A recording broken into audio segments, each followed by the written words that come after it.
توہین رسالت کی سزا سزائے موت ہے۔ آج پورا یورپ یہ نہیں برداشت کر رہا، سب کچھ برداشت کر رہا ہے، یہ اتفاقی بات نہیں ہے۔ ختم نبوت کا قانون اور توہین رسالت کی سزا یہ مغرب کے ہضم نہیں ہو رہا ہے۔ یہ سزا معاف کرنا یہ توہین رسالت ہے۔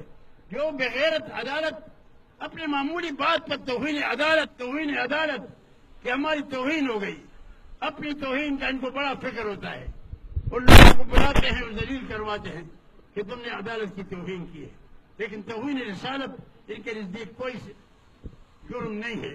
میں کہتا ہوں ان ججوں نے آئین سے غداری کی ہے، آئین کی خلاف ورزی کی ہے، اور ان ججوں نے رسالت کی توہین کر کے آئین سے بغاوت کی ہے۔ میں سمجھتا ہوں کہ ان توہین رسالت کرنے والے ججوں کو نہ صرف یہ کہ معطل کیا جائے، بلکہ وہ آئین کا جو دفعہ ہے توہین رسالت کا، جس کی سزا قتل ہے، وہ سزا ان ججوں پر نافذ کی جائے۔ نعرہ تکبیر، نعرہ تکبیر، ناموس رسالت، قانون ناموس رسالت۔ جب تک ان ججوں کو توہین رسالت کی سزا نہ ہو، یہ بدبخت انسان تھا، یہ نثار ثاقب، اس نے بڑا نام کمایا تھا اور بڑے سخت اقدامات کر رہا تھا بڑے بڑے ظالموں کے خلاف، اور بڑے بڑے چوروں کو پکڑ رہا تھا، بزدلاء کو پکڑ رہا تھا۔ تو ہم نے کہا یہ تو اللہ نے گویا بڑا کوئی فرشتہ بھیجا ہے، لیکن وہ فرشتہ شیطان نکلا، وہ ابلیس کا بچہ نکلا۔ اس خبیث نے اپنے سارے نیکلامی پر پانی ڈلوایا، اور اس نے اپنے سب کچھ نیکلامی کو بہا کر لے گیا۔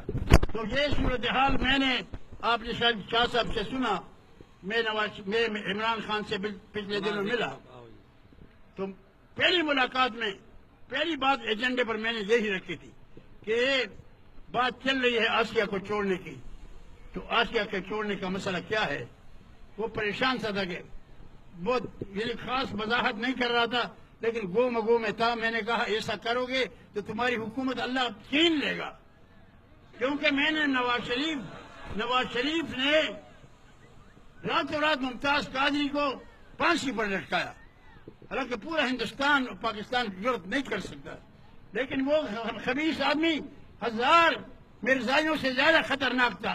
یہ نواز شریف، یہ ہم بدقسمت ملک ہیں، جو بھی آتا ہے ہم پچھلے کو دعا دیتے ہیں۔ تو اس شخص کو کوئی پرواہ نہیں تھی امریکہ کے غلامی میں، ہمیں اتنا پھنسا دیا کہ راتوں رات ممتاز قادری کو اس نے پھانسی پر لٹکایا۔ تو میں نے یہ سارا قصہ کیا عمران خان کو، میں نے عمران کو یہ نواز شریف کا قصہ بھی کیا کہ دیکھو اب جو بھی ہو ڈٹ جاؤ، دباؤ میں مت آؤ۔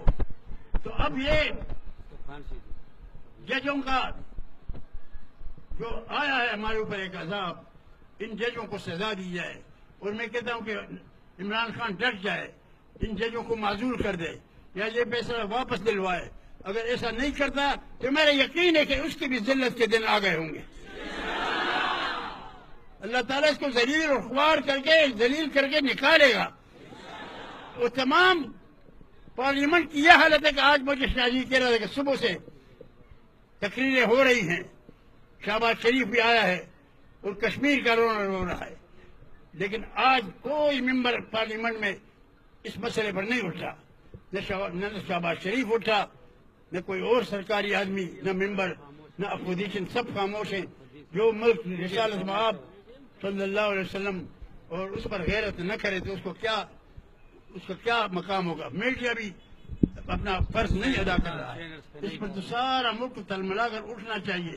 یہ ناموس رسول اور اس کے رسول کے لیے لڑنا انشاءاللہ یہ دیوبندیوں کی حمیت ہے، اس میں علماء دیوبند سب سے آگے ہوں گے، ہمیشہ قیادت ہوگی، اور ہم اس تحریک کو آخر تک پہنچائیں گے۔ اور جب تک گویا ظالموں کو، ان ججوں کو سزا نہ دی جائے تو اس وقت تک ہم آرام سے نہیں بیٹھیں گے۔ اللہ تعالیٰ آپ اور ہم سب کا حامی ہو۔